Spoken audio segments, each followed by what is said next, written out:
हम भोजन के साथ भजन चलाते हैं तो वो भोजन जब पचता है तो नस नस में परम पवित्रता और भजन के परमाणु फैलाता है। जो अपनी नस नस में नाम, पवित्रता, भक्ति, ज्ञान, तो भोजन में बहुत सावधान रहिए। ये 24 घंटे के लिए हमारे विचारों को अपवित्र या पवित्र करेगा भोजन। यदि आप अपने कुसंग को नहीं त्याग सके, भोजन का सुधार नहीं कर सके, तो भजन में रुचि नहीं होगी।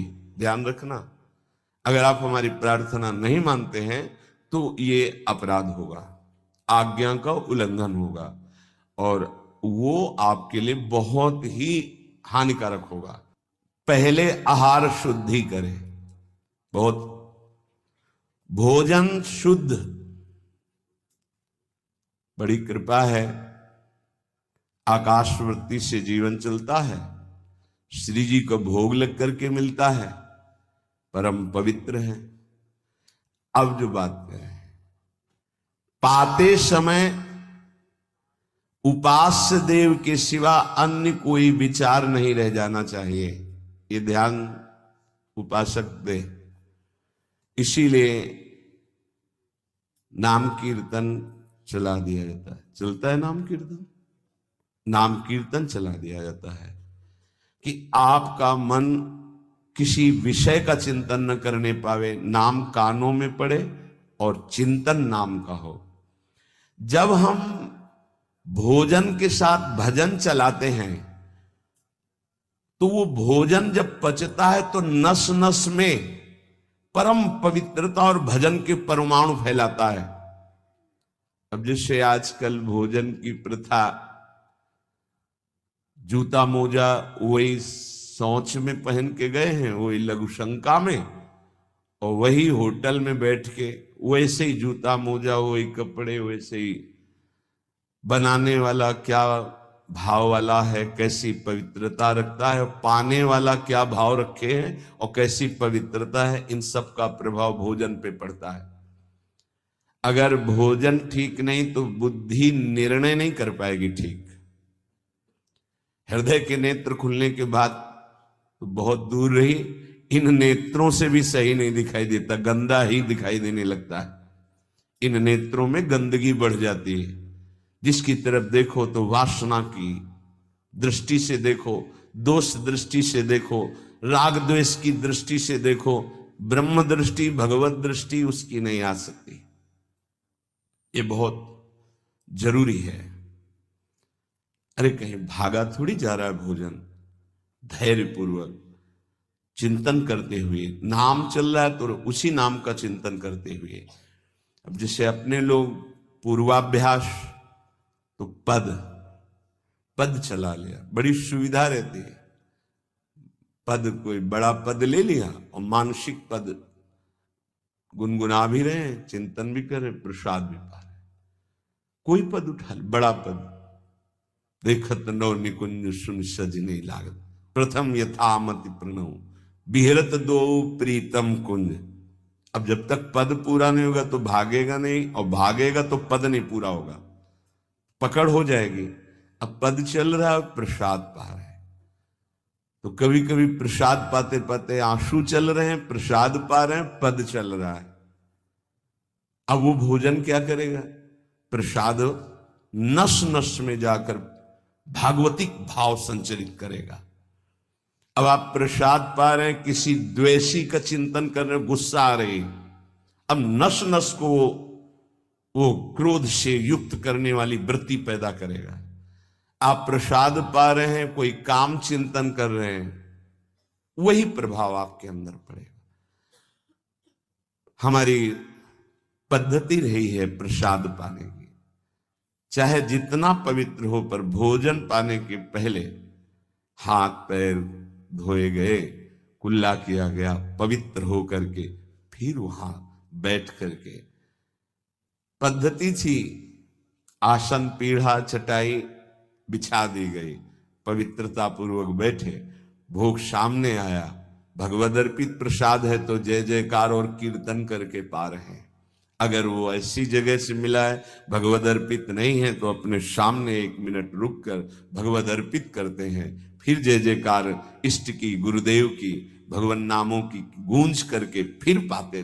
वो प्रसाद हमारे हृदय में पवित्र भाव पैदा करेगा, भजन बढ़ेगा। भजन से ही हृदय के नेत्र खुलते हैं, भजन से हृदय के नेत्र, और हृदय के नेत्रों से ही प्रियालाल का दर्शन होता है, प्रियालाल का लीला चिंतन होता है।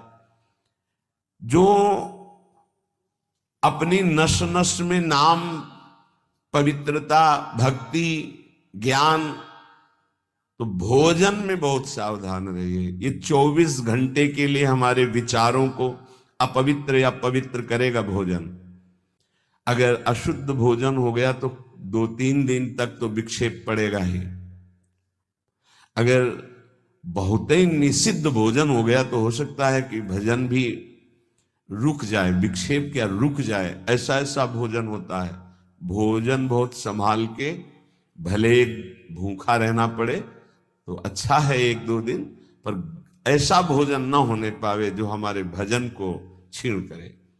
प्रायः जब श्री जी की शरणागति दीक्षा दी जाती है यहाँ, तो पहला कि तुम्हें 11 माला गुरु मंत्र के तो करने ही हैं, दूसरा 12 पद चतुरासी जी के पढ़ने ही हैं पक्का, तीसरा तुम्हें उस रसोई से कभी भोजन नहीं पाना है जिसमें मांस बना है, जिसमें मांस रांधा गया है।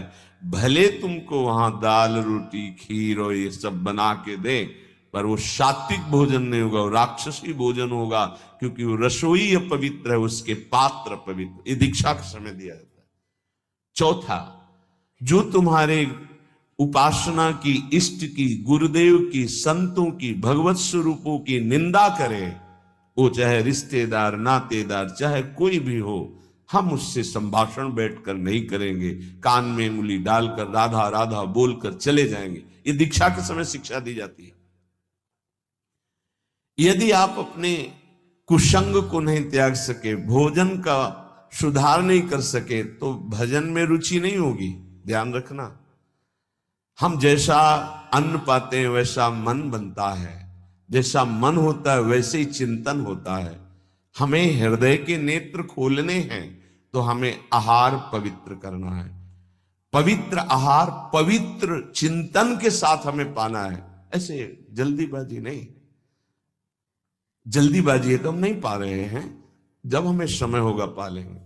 कोई प्राण थोड़ी निकल जाएंगे, एक बार में पाएंगे, एक दिन ना पाएंगे, नहीं निकलते। कई कई दिन भोजन न पाने पर भी ऐसा नहीं होता कि प्राण निकल गए। बड़ी सामर्थ्य है, प्रभु ने सामर्थ्य दी है। उपासक सावधान रहे, कहीं प्रसाद पाते समय कोई ऐसा दृश्य, ऐसी वार्ता न कर बैठे जो भजन में बड़ी हानि पैदा कर दे। जैसे आप मोबाइल रख लिए तो आप ऐसे दृश्य देख रहे हो जो आपका सर्वनाश करने वाले हो, भोजन पा रहे हो, तो आप निश्चित समझ लेना, निश्चित भ्रष्ट हो जाओगे, आगे नहीं बढ़ पाओगे, गिर जाओगे। भोजन के समय यदि आपका मन पद में नहीं लग रहा, भजन में नहीं लग रहा,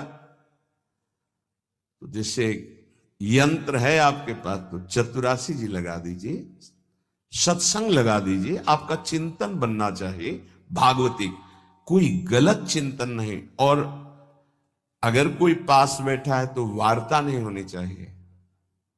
भोजन के समय वार्ता निषेध है, वो वार्ता का समय नहीं, वो एकाग्रता पूर्वक पूरे 24 घंटे के लिए हम अपने विचार पावन करने के लिए बिल्कुल मौन होकर के भगवत चिंतन या भगवत श्रवण करते हुए प्रसाद पाए। आप सब आज से ये नियम ले ले, केवल परोसने वाले की आवाज सुनाई देनी चाहिए। श्री जी का प्रसाद जो आप परोस रहे हैं उसका उच्चारण करते हुए आपको प्रसाद, रोटी प्रसाद चाहिए तो वो पूछ सकते हैं। इसके अलावा पाने वाले की आवाज बस जी दे दीजिए, इससे ज्यादा कोई शब्द नहीं आना चाहिए। देखो, अगर प्रार्थना मानोगे तो आप आगे परमार्थ में बढ़ोगे। जो प्रसाद पाने का समय है वो बहुत 24 घंटे के भजन के लिए बहुत कीमती बात है।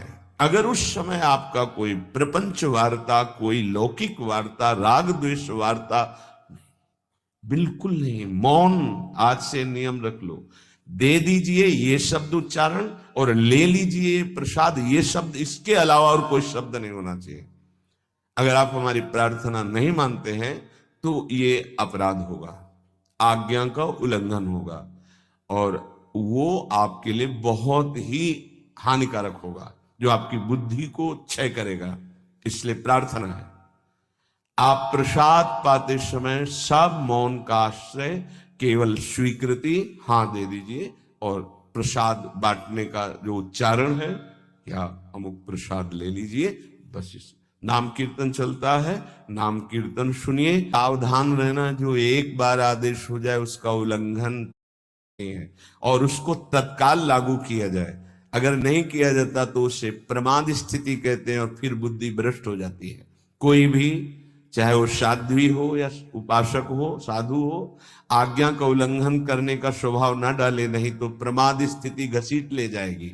आज से जहां प्रसाद पाना प्रारंभ होता है और प्रसाद आचमन करने तक मौन, फिर हमें वार्ता ही किसी से करनी। प्रसाद पाने के समय वार्ता, ये तो हमें बात समझ में ही नहीं आई। उस समय कौन सी संगोष्ठी होती है, उस समय कौन सा प्रसंग होता है प्रिया प्रीतम के लीला चरित्र का? उस समय तो हम प्रसाद का स्वाद लेते हैं, उच्छिष्टामृत भुक्त वैव, प्यारे जू ने पाया है, और नाम कीर्तन करते हैं। तो हमारे हृदय के नेत्र खुलेंगे, तभी तो हमारी भजन में रुचि बढ़ेगी, जब हमारा प्रसाद पाते समय भजन होगा। बहुत ध्यान देने की बात है ये। अगर प्रसाद पाते समय प्रपंच, तो 24 घंटे प्रपंच चिंतन चलेगा। अगर प्रसाद पाते समय राग द्वेष की चर्चा, काम क्रोध की वार्ता, तो हृदय मलिन हो जाएगा। हम प्रसाद पाते हैं पवित्रता के लिए, प्राण पोषण के लिए, तो प्राण पोषण और पवित्रता दोनों होगी भगवत चिंतन से। केवल प्राण पोषण हुआ, बुद्धि अपवित्र हो गई तो फायदा क्या?